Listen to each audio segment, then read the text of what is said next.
Good morning students, how are you बेटा। बेटा आज की हमारी हिंदी की कक्षा में मैं आपको अपनी पुस्तक अभिव्यक्ति और माध्यम के कुछ प्रश्न हल करा रही हूँ। ध्यान से सुनिए बेटा। आज की कक्षा में हमारा पहला प्रश्न है, कविता लेखन के लिए किन बातों का होना आवश्यक है। कविता लेखन के लिए किन बातों का ज्ञान होना आवश्यक है, यानी कि जब हम कविता लिखेंगे तो हमें कौन कौन सी बातें ध्यान में रखनी पड़ेगी। बेटे जो कविता लिखते समय जो पहली बात है वो है कि कम से कम शब्दों में अपनी बात को कहने की क्षमता होनी चाहिए, यानी कि हमें कम से कम शब्दों में अपनी बात को कह देना चाहिए। ये कहानी लेखन का पहला तत्व होता है। समय विशेष की प्रचलित प्रवृत्तियों की जानकारी कविता की विशेष उपज होती है, यानी कि जैसा समय होता है वैसी ही कविता हमें लिखनी चाहिए। अगर मान लीजिए कहीं पे दुख दर्द का कोई समय चल रहा है तो हम खुशी से हम जो है हास्य रस से परिपूर्ण कविता नहीं लिख सकते। अब कोई दुखी है बेटा तो वो हंसी वाली कविता को पढ़ेगा तो उसका दुख और ज़्यादा बढ़ेगा। इसलिए हमें जो है परिस्थितियों की जानकारी होना अत्यंत आवश्यक है। और तीसरा है कि कविता लिखते समय नई नई बातों की जानकारी हमें होनी चाहिए। आपको 3 बातें ध्यान में रखनी है। पहला है कि कविता लिखते समय अपनी भाषा को कम से कम, अपने जो भाव है वो कम से कम शब्दों में व्यक्त करने चाहिए। और जो दूसरा है वो ये है कि आपको परिस्थितियों का ज्ञान, संपूर्ण ज्ञान होना आवश्यक है। वातावरण को देखकर ही कविता लेखन करना चाहिए। और जो तीसरा है वो है कि कविता लिखने के लिए नए नए विषय होने चाहिए। आप एक ही विषय पे मत अटके रहना कि पीछे आप एक ही विषय ले रहे हो तो आप उसी पे कविता लिख रहे हो। ठीक है बेटा। हमारा दूसरा प्रश्न है, कहानी में द्वंद्व के महत्व पर प्रकाश डालिए। What is the meaning of द्वंद्व, क्या होता है। द्वंद्व होता है मतलब टकराव होना, कि आपस में जो दो चीजें जब टकराती है ना, सस्पेंस क्रिएट होता है। तो उसको देखने की प्रवृत्ति हम इंडियंस में बहुत ज्यादा होती है कि कहानी में द्वंद्व का क्या महत्व होता है। इस बात पे आपको प्रकाश डालना है। कहानी में द्वंद्व के तत्व का होना आवश्यक है, यानी कि जो टकराव है वो जरूर होना चाहिए किसी भी कहानी में, क्योंकि यह कथानक को आगे बढ़ाता है तथा कहानी में रोचकता बनाए रखता है। ये जो द्वंद्व होता है ये दो विरोधी तत्वों में किसी की खोज में आने वाली बाधाओं या अंत द्वंद्व के कारण पैदा होता है। नाटकीय ढंग से अपने उद्देश्य को पूर्ण करते हुए जब कोई कथा समाप्त हो जाती है तो हम उसे कहानी की संज्ञा देते हैं। मतलब एक नाटक की तरह उसका एंड होना चाहिए कहानी का। कहानीकार जितना अपने द्वंद्व को स्पष्ट करता है उतनी ही रोचकता वह कहानी में जगाता है। तो एक बार फिर से देखिए, कहानी में द्वंद्व का क्या महत्व है। कहानी में द्वंद्व का बहुत महत्व होता है, क्योंकि यदि कहानी में द्वंद्व होगा तो कहानी में क्या क्या हो सकता है। कहानी में रोचकता बढ़ सकती है, रोचक बन सकती है कहानी, कथानक को स्पष्ट करती है कहानी। ये दो विरोधी तत्वों में टकराव होता है, और जब टकराव होता है तो उसके जानने की प्रवृत्ति में पाठक अंत तक कहानी के साथ जुड़ा रहता है। ठीक है, तो किसी भी कहानी में द्वंद्व का, टकराव का होना बहुत आवश्यक होता है, क्योंकि यही जिज्ञासा पैदा करता है और यही जिज्ञासा होती है जो पाठक को अंत तक बांध सकती है। अब तीसरा जो प्रश्न है वो है, नाटक किसे कहते हैं। What is the meaning of play. नाटक का मीनिंग क्या होता है, प्ले। तो क्या किसको कहते हैं, नाटक। और भारतीय परंपरा में नाटक को क्या संज्ञा दी गई है। नाटक साहित्य की वह सर्वोत्तम विधा है जिसे पढ़ने सुनने के साथ साथ देखा भी जा सकता है। नाटक शब्द की उत्पत्ति नट धातु से मानी जाती है, और नट का अर्थ होता है अभिनय। जो अभिनेता से जुड़ा हुआ है इसे रूपक भी कहा जाता है। दृश्य काव्य की संज्ञा दी गई है। भारतीय साहित्य में नाटक किसे कहते हैं, तो हमें सबसे पहले बताना होगा कि नाटक की उत्पत्ति नट धातु से हुई है, जिसका अर्थ होता है अभिनय करना। ठीक है, अभिनय के साथ जब कोई व्यक्ति अपनी बात को प्रकट करता है तो उसे नाटक कहा जाता है।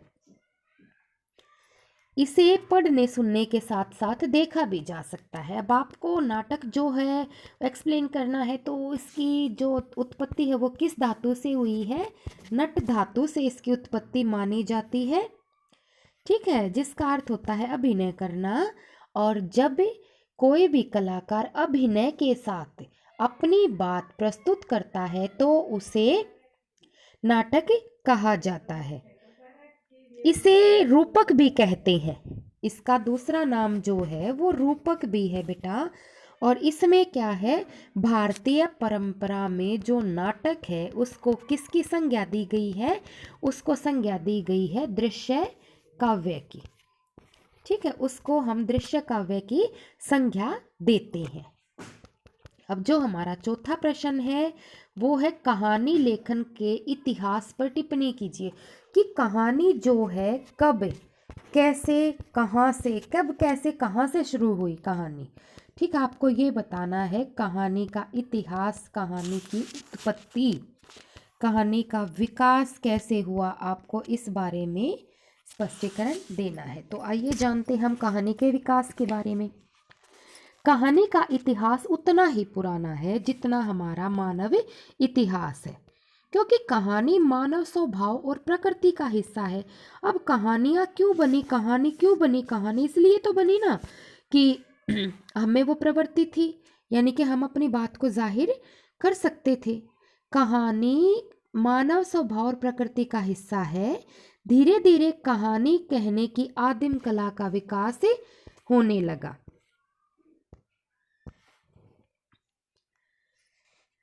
आरंभ में कथावाचक कहानियां सुनाते थे, यानी कि आरंभ में पहले जो था कोई भी कहानी नहीं लिख सकता था जिसका विषय किसी युद्ध, प्रेम या का वर्णन करना होता था। लेकिन धीरे धीरे सच्ची घटनाओं के साथ साथ काल्पनिक कहानियां भी सुनाई जाने लगी। कल्पना पर आधारित भी कहानियां होने लगी, जैसे एक राजा था, एक रानी थी, परी की, चुड़ैल की, भूतों की जो कहानियां हैं उनका संबंध हमारी कहानी लेखन से जुड़ने लगा।